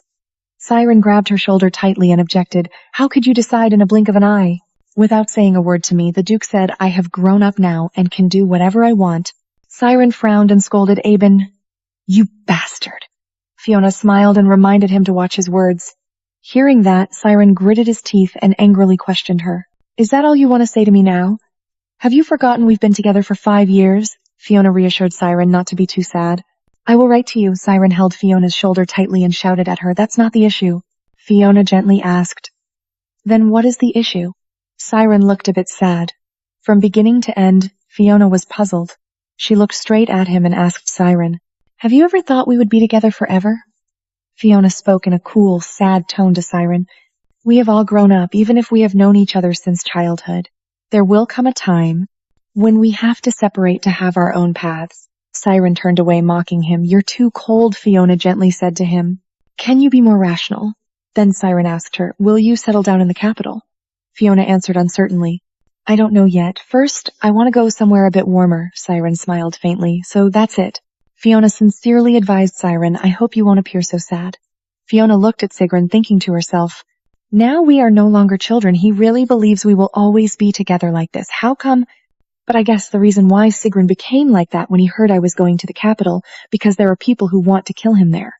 For Sigrun, the capital is home and a place to escape.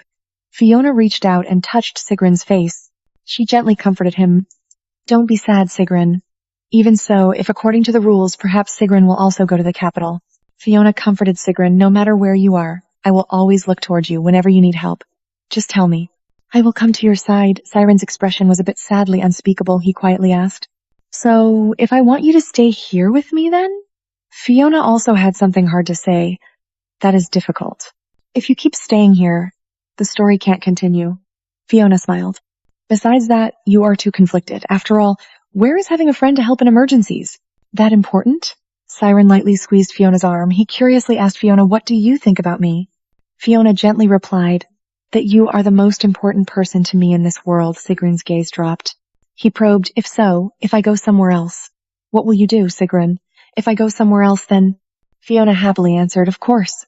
Naturally, I will wish good things for you. And say goodbye to you whenever you need help. I will come. That is what friends are for. Siren felt like an arrow was piercing straight into his heart. He helplessly turned and walked away. All right, I really am a fool to ask that question. Fiona was slightly shocked. What? Fiona rubbed her arm because of the cold. She muttered, Anyway, I feel so cold. I probably need to wear something else. She turned back to the room and opened the wardrobe. It seemed the maid had already washed all the clothes. Where did she put them? Siren was walking, then stopped silently looking at her. Then he suddenly walked over and hugged Fiona from behind. He quietly called Fiona. Sigrun's action made Fiona feel strange. Sigrun hugging me from behind, like this is like tying me in his arms. Siren hugged her in compromise. Anyway, if you are leaving, then just go to the capital. Thinking back, it's not something new. Anyway, everything has always been like this. No matter where you are, I will definitely always be behind you, Fiona recalled Siren clearly, even though I tried to come here to see you.